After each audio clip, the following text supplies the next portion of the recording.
আসসালামু আলাইকুম। আপনারা কেমন আছেন? আশা করি সকলেই আল্লাহ তাআলার অশেষ রহমতে ভালো আছেন। প্রিয় ভাই ও বন্ধুরা, আজকে আপনাদেরকে একটি গুরুত্বপূর্ণ কচু শাক দেখাচ্ছি। তো বন্ধুরা, কচু শাক কেন গুরুত্বপূর্ণ বললাম বন্ধুরা, তার কারণ আপনারা প্রত্যেকজন মানুষের কাছে জিজ্ঞেস করে নেবেন যে কচু শাকের মধ্যে উপকারিতা রয়েছে কিনা। তাছাড়া বন্ধুরা, যারা নিয়মিত কচু শাক খায় তাদের কাছে জিজ্ঞেস করে নিতে পারেন। তো এই কচু শাক বন্ধুরা আপনারা রান্না করে খেতে পারেন, কিংবা ভর্তা দিয়ে খেতে পারেন, ভাজি করেও খেতে পারেন। যে কোনো উপায়ে এই কচু শাক আপনারা খেতে পারবেন। কচু শাকের মধ্যে বন্ধুরা জিঙ্ক রয়েছে, ভিটামিন এ রয়েছে। তো বন্ধুরা, যাদের ভিটামিন এ এর অভাব রয়েছে তারা অবশ্যই কিন্তু নিয়মিত কচু শাক খাওয়ার অভ্যাস করবেন। তাছাড়া বন্ধুরা, যাদের চোখের সমস্যা রয়েছে, তো এই চোখের সমস্যা থেকে বন্ধুরা চোখের জন্য অত্যন্ত উপকারী বলে অনেকে বিশ্বাস করে থাকে এই কচু শাক খেলে।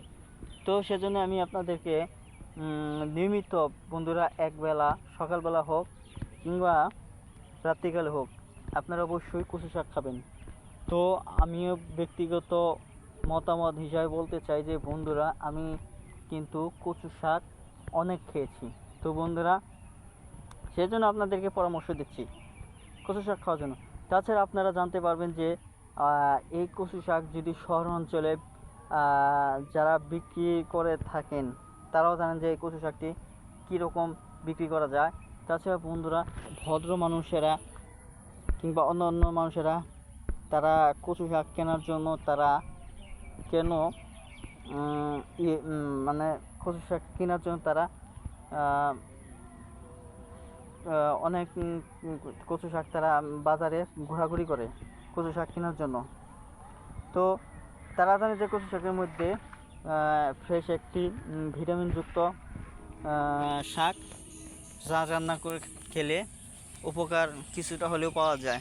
তো অবশ্যই এই কচু শাকের মধ্যে আল্লাহ তাআলা উপকার রেখেছে।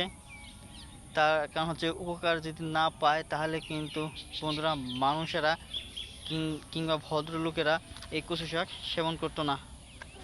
তো গ্রামগঞ্জের মা বোনেরাও কিন্তু এই কচু শাক বেশি পরিমাণে খেয়ে থাকে তো অনেক সময়। তো ধন্যবাদ আপনাদেরকে।